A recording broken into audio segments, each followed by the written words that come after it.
I'm Marietta Sloan, 68 years old, and at the reading of my husband's will, my daughter-in-law, Rebecca, stood up in front of a room full of lawyers and said, "My name wasn't on anything. Not a cent of Patrick's estate would go to me." She said it like she was reciting a weather report, cold, and without a flicker of emotion. No one looked at me, not even the lawyer who sat blinking at his papers. Then a quiet laugh slipped from his mouth, and it was the first moment I knew something wasn't right before I go any further. Let me know where you're listening from in the comments and tap like and subscribe. If you've ever had to hold your tongue while someone tried to write you out of your own story. I was raised in Greenville, North Carolina by a mother who believed kindness should be stitched into everything we did. She ran a small sewing shop out of our front porch and taught me how to hem a dress and speak with grace in the same breath. I met Patrick when I was 22 at a fundraising dinner for the local library. He was already working on a proposal for a nonprofit that would eventually grow into the Sloan Family Foundation. We married a year later and moved into a modest bungalow with a vegetable garden and secondhand furniture. We shared everything from laundry chores to late-night dreams. And when the foundation grew into a national name, I stayed behind the scenes. Patrick always said I was the calm behind the curtain. We never had children, but Patrick's nephew married young, and they had Rebecca.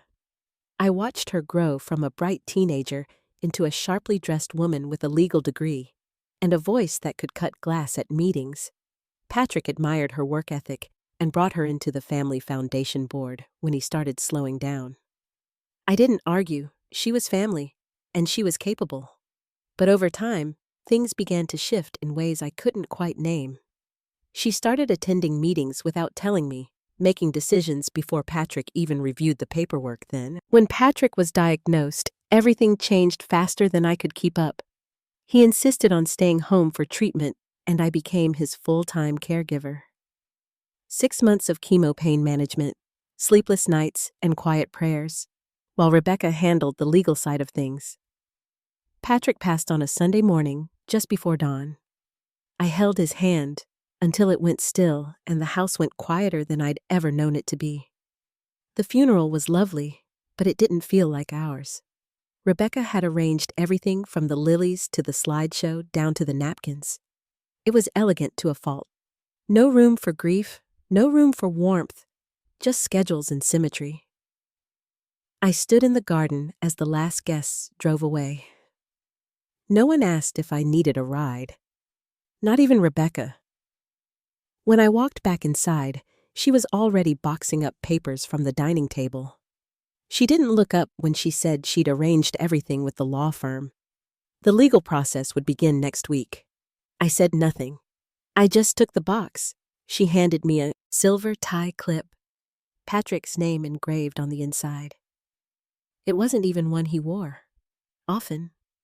There was no letter, no note, just metal and silence. That night, I sat alone in the kitchen with lukewarm tea. The walls still held the faint scent of Patrick's aftershave. His cane still rested by the door. The books he loved still lined the hallway. But somehow, I felt like a guest in my own home, like my name had been scrubbed from the corners of every room. The next morning, I received the estate meeting invitation via email from Rebecca's assistant. Not even from her. The subject line read, "Estate Administration, meeting scheduled, no greeting, no warm word, just a location, a time and a date." When I arrived at the downtown office, a young receptionist glanced at me like I didn't belong. The conference room was lined with people in dark suits. Rebecca sat at the head of the table and didn't offer a hello, just a nod toward the empty chair furthest from the documents and coffee. I took my seat without a word, listened. As she read through accounts, properties, holdings, and allocations, names were called, but not mine. Then a voice asked about Mrs. Sloan's share. Rebecca didn't even look up. "There are no remaining distributions assigned to her," she said.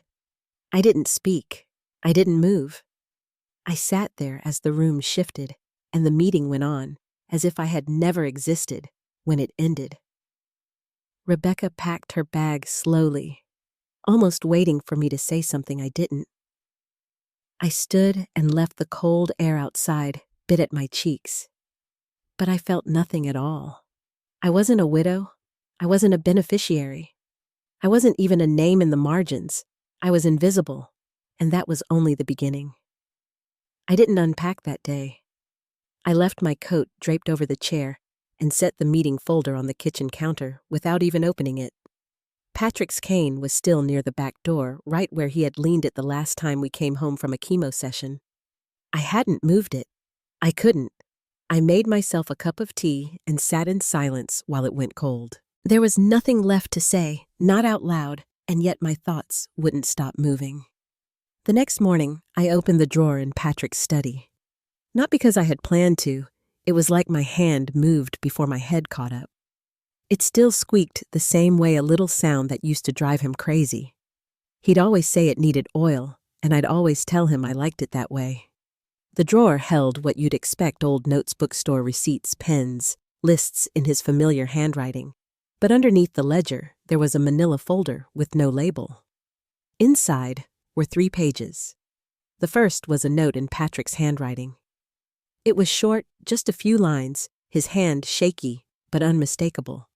He wrote that Rebecca wanted him to update the will. Said she was pushing for clarity. Said she'd already started drafting paperwork on his behalf, and he hadn't signed anything yet. He hadn't told me. And then the line that stopped me cold, I haven't told Marietta. She'd ask the questions I'm afraid of. I read it again and again. The second page was a copy of the revised will, not the version I had ever seen. This one had my name crossed out in red pen. Next to it, in the margin, was a note that said, "Discuss with Rebecca." The third page was a typed appointment list. Several of the meetings had happened during times I remembered being by Patrick's side. The only person he ever saw alone during those months was Rebecca. I closed the folder, but the weight of it didn't lift. That night, I sat in the study until the sun came up. I kept hearing Patrick's voice at the dinner table a few months earlier, saying, "You don't have to worry about anything, Ma. I've made sure of that." He had reached out and squeezed my wrist gently. Now I sat there feeling the quiet where his hand used to be. By morning, I knew this wasn't just a mistake. It wasn't something lost in the shuffle. This was deliberate. Rebecca had done something, and Patrick must have known. Maybe he tried to stop it. Maybe he didn't know how. But I couldn't ignore it. I pulled out an old address book and found the number for Daniel Price. He and Patrick had worked together for years and had stayed in touch even after Patrick stepped back from the foundation. We hadn't spoken since Patrick's retirement party. I didn't know if he'd want to help, but when I called, he picked up on the second ring. He paused when he heard my name, then said, "Marietta." "What do you need?" I told him I had something I wanted him to look at. He said we could meet the next morning. The cafe was on Elm Street, one of those quiet places with wooden booths and chipped mugs. Daniel slid into the seat across from me and nodded. I handed him the folder without a word. He read slowly, carefully, his eyes moving back and forth between the pages. When he got to the handwritten note, he stopped. He didn't say anything right away, just sat with it. Finally, he said, "This isn't an oversight." He flipped back to the witness signatures on the will and tapped the names. "Do you recognize either of these?" I shook my head. Patrick always used people he trusted, neighbors, friends from the club. "Not strangers." Daniel circled the names and pulled out a notebook from his coat. "We'll start quiet," he said. "We'll validate the most recent filing. I'll request a certified copy from the county and compare it to what you have." I nodded. There was nothing else to do right then. We agreed to move carefully. That afternoon, I placed the folder inside a lockbox in the hallway closet. I didn't tell anyone else. Not yet. I just went about my week like usual. Grocery shopping, book club, watering the plants. Everything looked the same, but inside, something had shifted. I started paying attention to what Rebecca had touched, what she had taken, what she had left behind. 2 days later, Daniel called. He had tracked down a name from Patrick's old calendar, Hal Givens, a tax consultant Patrick had met through a nonprofit years ago. I barely remembered him. Daniel said the name was penciled in twice during the weeks before Patrick passed, both times while I was with him. He would check in with Hal discreetly. When Daniel called again, his voice had changed. Slower, more careful. Hal remembered meeting with Patrick. He said Patrick looked exhausted and thin, barely able to hold a pen. He asked a lot of questions about trust structures and long-term planning. He kept saying Rebecca was helping with everything. Hal had offered to bring in a third party for clarity, just to make sure everything was filed properly. Patrick never followed up. A week later, Hal got a call from Rebecca canceling the follow-up, saying they no longer needed him. But Hal had kept the intake notes. They weren't legal proof, Daniel said, but they showed intent. They showed Patrick had doubts.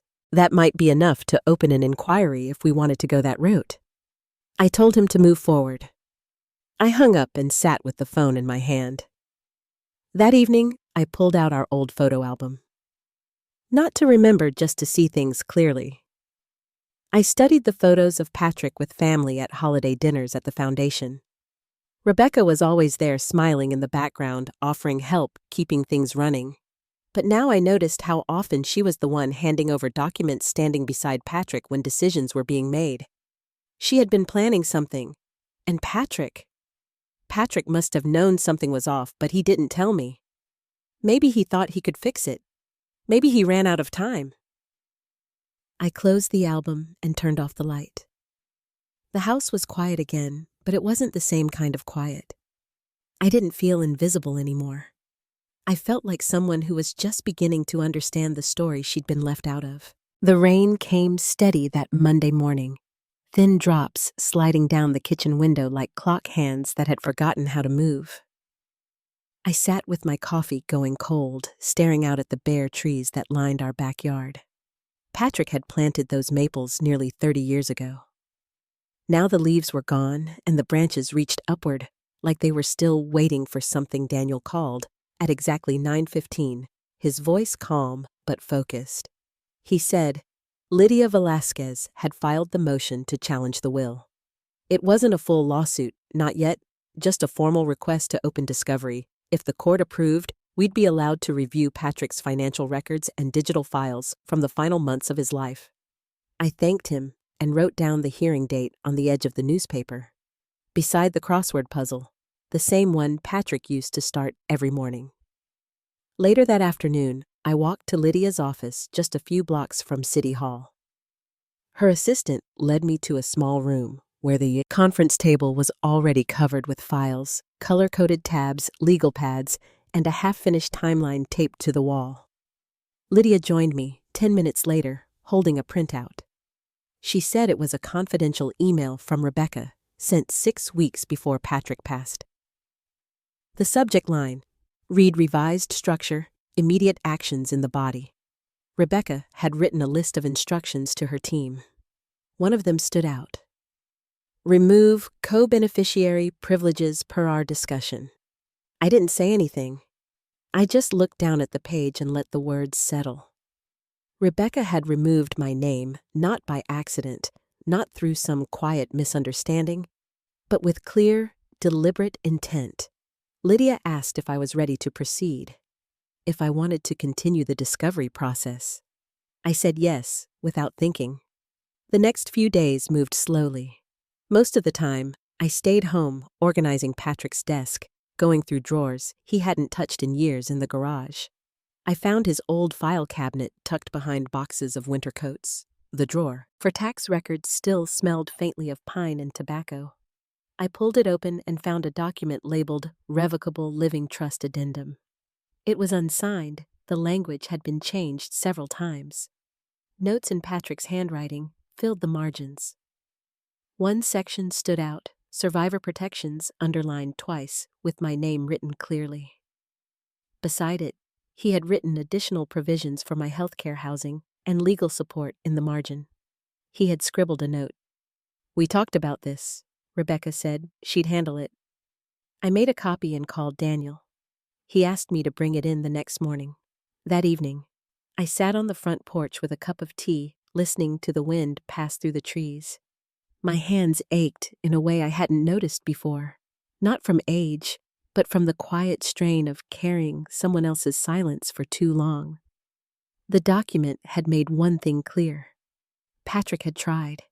He had tried to make sure I was protected, and somewhere along the way, he had trusted the wrong person to follow. Through when I arrived at Daniel's office the next morning, Lydia was already there. She read the new document quietly, lips pressed into a line. When she finished, she looked up and said it would help a lot. She explained the next motion would request a freeze on all remaining assets in the estate. If approved, Rebecca wouldn't be able to move funds or change property titles until the investigation was finished. I nodded. That was what we needed, not revenge, just time and space to uncover the truth. 3 days later, Lydia called to say the motion had gone through. It was a temporary hold, but it meant everything. Nothing could be touched without a record. Now that same afternoon, I received a cream-colored envelope. No return address inside was an invitation. Rebecca was hosting a tribute event at the country club. Cocktails, hors d'oeuvres, a charity auction in Patrick's name. The date was 4 days away. No call, no text, just a glossy card with raised lettering. I didn't throw it away. I placed it in the drawer next to the couch and sat with the thought. That evening, I called Daniel. I told him I was going to attend. He offered to go with me, but I said no. This wasn't about confrontation. Not yet. It was about showing up on Saturday. I dressed carefully. Navy slacks, a silk blouse Patrick had given me for our 35th anniversary. A silver chain with a small pendant. I parked in the back lot and walked in alone. The guest list was familiar. Old friends, board members, people who had once sat around our dinner table inside the club. The room was polished, bright floors, floral centerpieces, and a large photo of Patrick framed near the bar. It was the one Rebecca had chosen for the obituary. He looked tired in it, his smile faint. Rebecca stood in the center greeting guests with the same precision she used in board meetings. She spotted me, but only gave a nod. Nothing more. I walked toward a quiet corner where the auction items were displayed. They were labeled as Patrick's favorite things: a signed baseball, a vintage pen, and a first edition novel I had given him on his birthday. I picked it up for a moment. My name wasn't mentioned anywhere on the card. A man approached me. I didn't recognize him. He introduced himself as one of Patrick's former business partners. Asked how I was managing the estate and if I had adjusted any of the fund allocations. I told him I wasn't the trustee anymore. He blinked, then nodded, his smile fading just a little before walking away. He hadn't known the full story. None of them had. I stayed another 20 minutes, long enough to hear an old colleague mention that Rebecca had sent out a legal memo about managing partner responsibilities before Patrick even passed. He had assumed it was routine, but now I knew better. Back in the car, I sat still, the parking lot lights reflecting off the windshield. And that was the moment it became clear Rebecca hadn't waited. She had started shifting control while Patrick was still alive. The next morning, I met Daniel and Lydia at her office. I brought everything I had gathered from the night: the conversations, the timeline, the auction documents, the language used in the emails. Lydia read through my notes slowly, then leaned back in her chair. This was no longer just about improper paperwork. This pointed to something deeper, premeditated, and precise enough to pursue a full contest of the will. Daniel agreed. They would begin drafting the next motion, not just to claim my share, but to restore Patrick's original intent. I left their office slowly, not because I was tired, but because I needed time to mark the steps it had taken to get there. The woman who sat silent during that first reading was gone, and the one who walked out that morning had a name again, not erased, not dependent, not forgotten.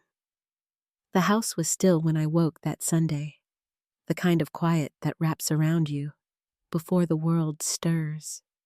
I made tea and sat near the back window, the light just starting to touch the grass. I hadn't heard from Daniel or Lydia since Friday. But I wasn't worried. Not anymore. The process had begun, and whatever came next would arrive in its own time. By mid-morning, I pulled out Patrick's old planner. Not the one he used for board meetings, the leather-bound one with pencil notes and scratch-outs and reminders like, "Call Marietta, refish stew," inside the back cover. I found a folded paper I didn't recognize. It was an older draft of the Foundation's original charter, with Patrick's handwriting in the margins. He had circled a phrase about community oversight and scribbled, beside it, "Must remain balanced, even if I'm not here." I made a copy and added it to the folder for Lydia. That afternoon, she called just to check in. Her tone steady as always, she said. The board meeting Rebecca had planned to finalize the transition of authority was still on the calendar for Thursday. No mention of the ongoing legal challenge, no delay, no adjustment, just business as usual. Lydia asked if I planned to attend. I told her, yes. Daniel hesitated when I mentioned it, but I said it wasn't about making a scene. I just needed to be there to see it for myself. Thursday afternoon, the lobby of the Foundation's new downtown office was all marble and glass. Quiet elevators and fresh orchids at reception. I signed in and followed a young assistant down a wide hallway to the boardroom where the meeting had already begun. Rebecca sat at the head of the table, navy suit, crisp white blouse hair, pinned into place. She didn't look surprised to see me, just offered a polite smile, like this was all part of the plan. I took a seat at the far end. No one asked why I was there. A few familiar faces nodded but said nothing. They moved through the agenda with practiced ease. Budget items, donation, summaries, updates on outreach programs. Then Rebecca began speaking about Patrick's vision, the legacy he had built, and the responsibility they now carried forward. She spoke smoothly, her voice even, her words prepared. Then she paused and thanked me. Said I had been there in the early days when Patrick first began the work, said I had helped lay the foundation for all they had achieved. Then she said the line that stayed with me, "With your grace, I now carry it forward." I reached into my bag and pulled out a sealed envelope, passed it quietly to the man seated beside me, Thomas King, Patrick's oldest colleague, still serving on the board. He looked at it curiously, then opened it. Inside were 3 documents, a copy of Ava Kendall's deposition, the red-lined edits from the disputed trust agreement, and a summary prepared by Lydia listing the timeline of events. He didn't say anything, just read slowly, then passed the envelope to the person next to him, and then again, until it reached the far end of the table. The room shifted. Rebecca's hands stopped moving. Her smile held, but didn't reach her eyes. She didn't speak, and neither did I. When the last board member had finished reading, I stood, thanked them for including me, and said that my attorney would follow up if anyone needed clarification. Then, I left the room as quietly as I had entered. The cold air outside felt sharper than it had earlier, but I welcomed it. I walked 3 blocks to a small cafe and sat near the window with a bowl of soup and a newspaper. I didn't read when I got home. There was already a message from Lydia. She had spoken to 2 board members. Both had expressed concern. Both had requested a pause in the transition process. Daniel called later that evening. He said simply, it wasn't a confrontation. It was a redirection, and I had done exactly what was needed.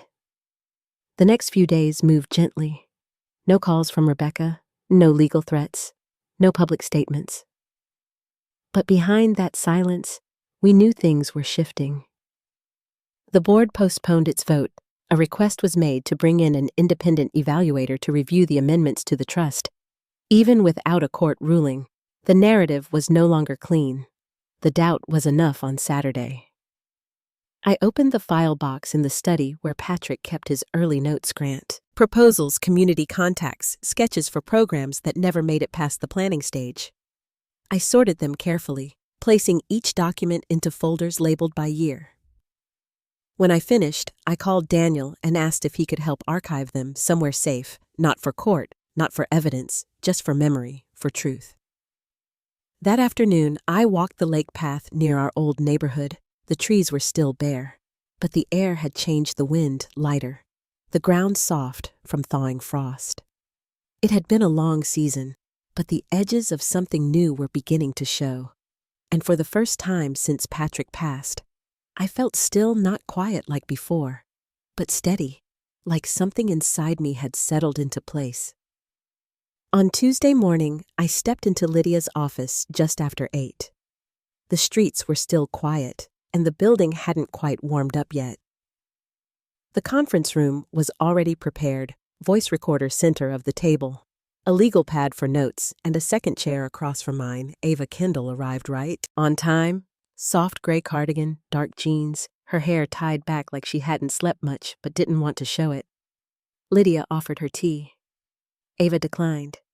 She sat straight, her hands folded one over the other, like she was bracing for impact. Lydia reviewed the deposition guidelines, then gave Ava the floor. Ava had already read through the documents we'd submitted. She had brought her own copies, notes and records she'd kept from the final months working under Rebecca. She said she wasn't here to accuse anyone directly. She just wanted the truth to be clear. She began with the timeline Rebecca had brought her into the estate revision process, roughly 6 weeks before Patrick passed. Ava said she thought it was odd how quickly things moved. No regular review meetings, no formal acknowledgments. Just a list of changes she was expected to process. She recalled one particular Sunday evening. She had come back to the office late to grab her jacket. She found Rebecca and another staffer in the conference room with a stack of unsigned forms. Rebecca asked her to witness a signature. Said Patrick had just stepped out. Said it was urgent. Ava didn't see him sign anything, and she had always remembered that moment because it didn't sit right. She had even written it in her planner. A quick note, Sunday, 7:43 p.m. Witnessed signature for Arno P. present. She showed us that page. The handwriting? Neat. The date clear? Lydia asked, clarifying questions soft and steady. Ava answered each one carefully. She remembered noticing formatting changes in the will.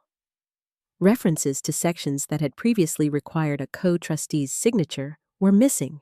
The legal language had been altered to remove counterparty review that raised a red flag for her at the time, but she didn't know what it meant until now. She also remembered a phone call Rebecca had taken on speaker by accident. The door was half open. Ava had only caught a few words, but the phrase stuck with her. Liquidate silently. No delays. That was 2 days before Patrick was hospitalized for the last time. When Ava finished, she signed her statement, dated it, and slid the paper across the table. Lydia thanked her. Daniel walked her out. No one said much after the door closed. Lydia placed both hands flat on the table and said, "We had what we needed of first-hand accounts. Time-stamped documentation phrasing that pointed to premeditation?" I nodded but didn't speak. Daniel sat back, his shoulders finally easing for the first time in weeks. There was a trace of relief in the room. Not celebration, not yet, but something close. 2 days later, the silence broke. A letter arrived from Rebecca's attorney, formal polished. She accused me of interfering with a lawful estate transition.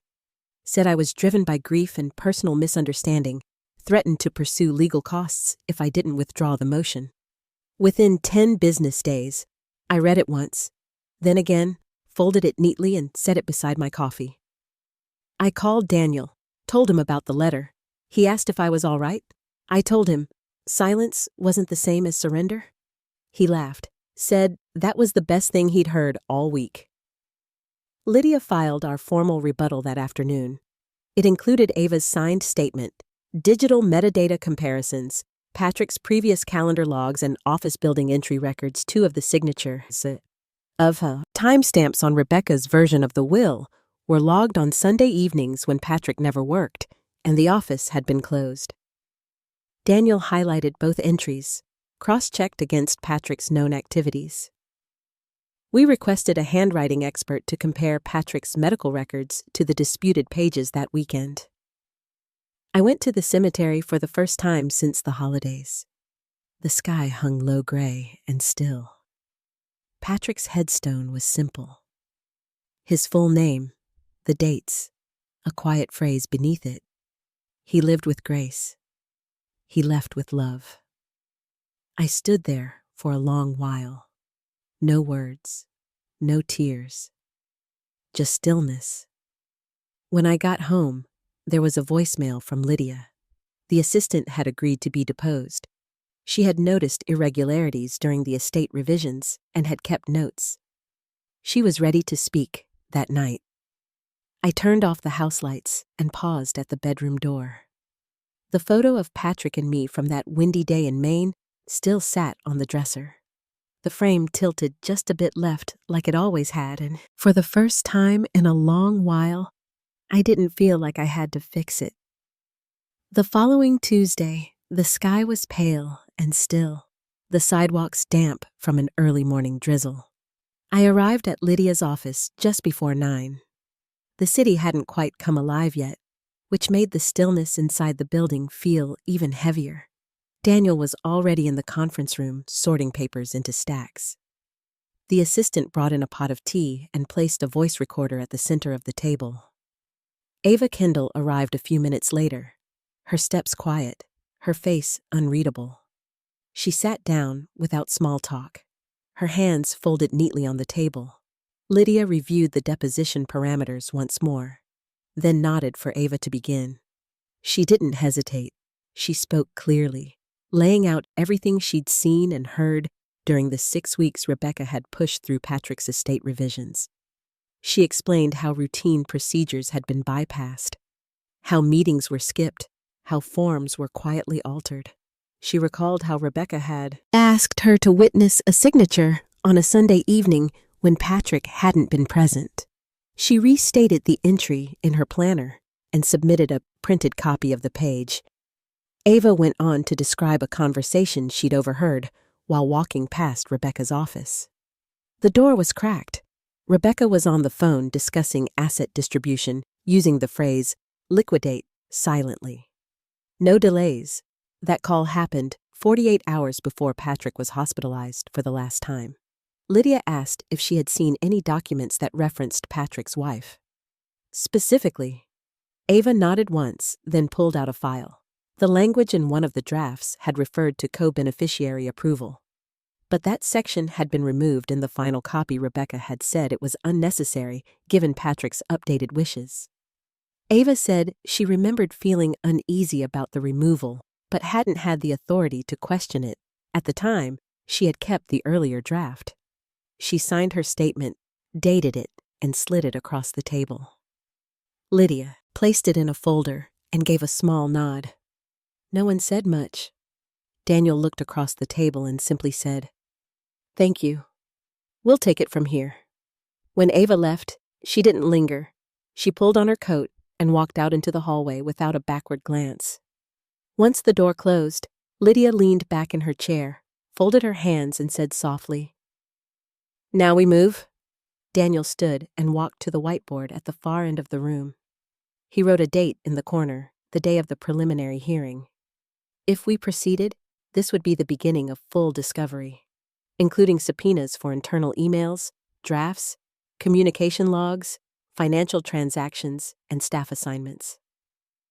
That evening, I returned home to find a letter in my mailbox, cream paper. No return address. This time, it wasn't from Rebecca's lawyer.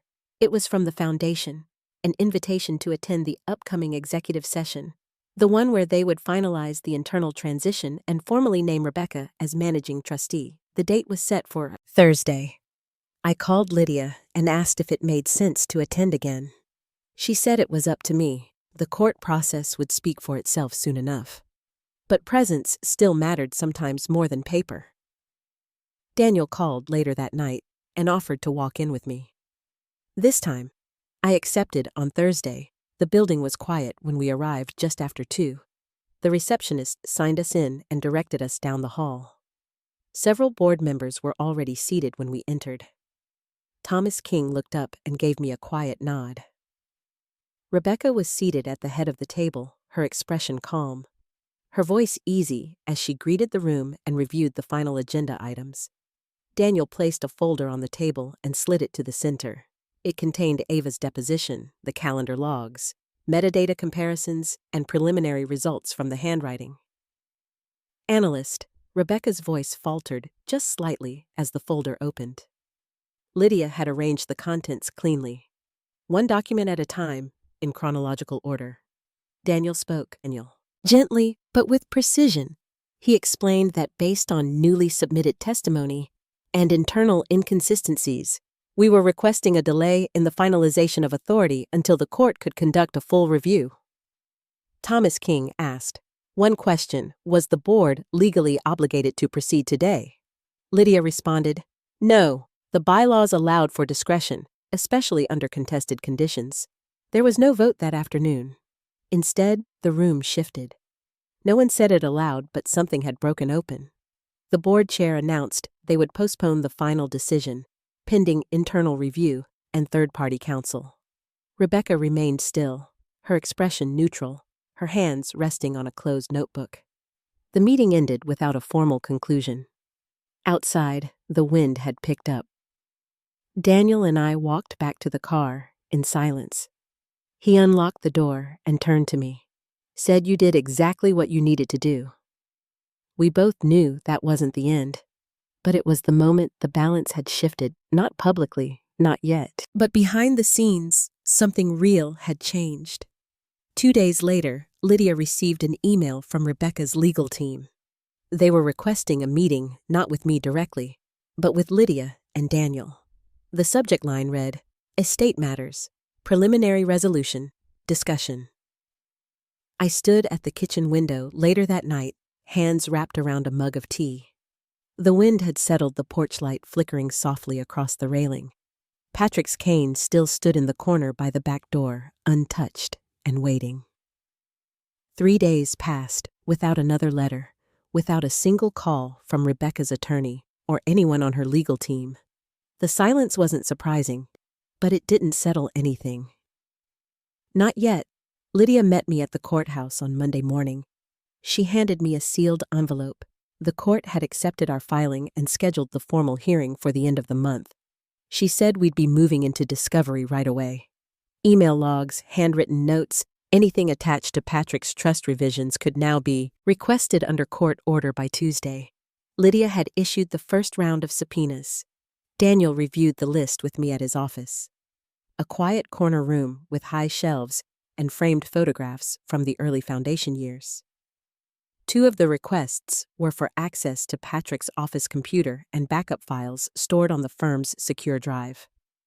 Another was for internal communications from Rebecca's team dating back 6 months before Patrick's death. The final one was for security footage confirming who had entered the building on the nights in question. On Thursday, Lydia received the first packet of digital records. Included in the metadata was a chain of emails between Rebecca and a junior associate. The subject line, read revisions, draft. The body was brief, instructing the associate to remove discretionary clauses from the trust. The email was dated 4 days before Patrick entered hospice care. By the weekend, the tone had shifted again. Rebecca's attorney issued a formal response, denying all claims and requesting the court dismiss the motion on the basis of emotional interference and insufficient evidence. It was written plainly, but between the lines, it read as pressure. Lydia didn't flinch. She prepared a counter supported by the documents Ava had submitted and the preliminary notes from the handwriting analyst on Sunday. I walked the garden behind the community center where Patrick and I had once helped plant early bulbs years ago. The earth was cold, but not frozen yet. Rows of crocus were starting to push through. Just enough green to catch the light. The brass plaque near the entrance hadn't changed. It still read in honor of those who plant for a future they may never see. The next morning, we met with the court-appointed mediator in a small room with worn chairs and a table that wobbled slightly at one corner. Rebecca didn't come. She sent her lawyer, a man I had never met, who spoke in careful phrases and wrote everything down. Lydia outlined the core of our case, Daniel added, background on Patrick's original trust language and intent. Then I slid forward a single page from Patrick's calendar, the entry with Hal. Given's name penciled in, twice weeks before Patrick's hospitalization. Both meetings canceled by Rebecca when we finished. The room fell quiet. The mediator took notes, then asked if there was any interest in a negotiated resolution. Rebecca's lawyer said he'd need time to discuss options privately with his client. But he understood the weight of the evidence and would relay everything back clearly. We left without expectations, but with the sense that the ground was shifting. 2 days later, Lydia received the email. Rebecca was stepping down from her role at the foundation. The message included no apology, no acknowledgement, only a brief statement about preserving Patrick's legacy and avoiding further public distraction. The board followed with their own notice appointing an interim committee to oversee operations until a permanent structure could be reinstated. Daniel forwarded me the update with a short message attached. It said, "Only, you held the line." I sat with that phrase longer than I expected. I didn't need celebration. I didn't even need gratitude. I just needed to know that the story hadn't been rewritten without resistance, that somewhere in the folds of paper and silence, something had held. A few nights later, Lydia brought by the final compiled documents, a neat folder with tab dividers, her signature on the last page, confirming that my role had been reinstated in the trust record and recorded into public archive. She asked if I wanted to pursue damages or seek further restitution. I thanked her, but told her no. The core of it had already been restored. My name wasn't missing anymore. Later that week, I opened the drawer in Patrick's study, where he kept notes that never made it into the official files. Tucked behind an old ledger was an envelope I hadn't seen before, not labeled. Just resting there, quiet and sealed. I opened it slowly. Inside was a handwritten draft of the will from a year before the revision pages of notes and margin scribbles referencing conversations we'd had about stewardship, about values, about what the foundation was meant to be at the bottom. He'd written a line that stayed with me longer than anything else. Family isn't who signs the papers, it's who shows up when no one's looking. The weeks that followed moved gently quieter than I'd expected, but full of small moments that reminded me how much had changed. The official foundation letter arrived in early spring, confirming my reinstatement in the trust and the formation of an interim committee made up of people who had once sat at our old kitchen table. Decisions were now reviewed with care, no longer signed away. In the dark, Patrick's vision was restored to the heart of the work, and my role in that story was once again visible. Lydia stopped by with the last of the formal paperwork.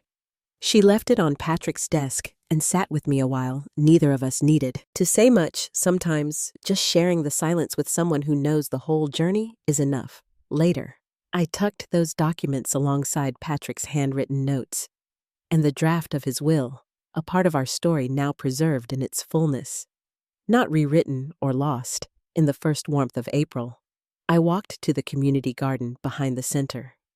Patrick and I had helped fund years ago. The daffodils were up already, yellow and sure reaching for light.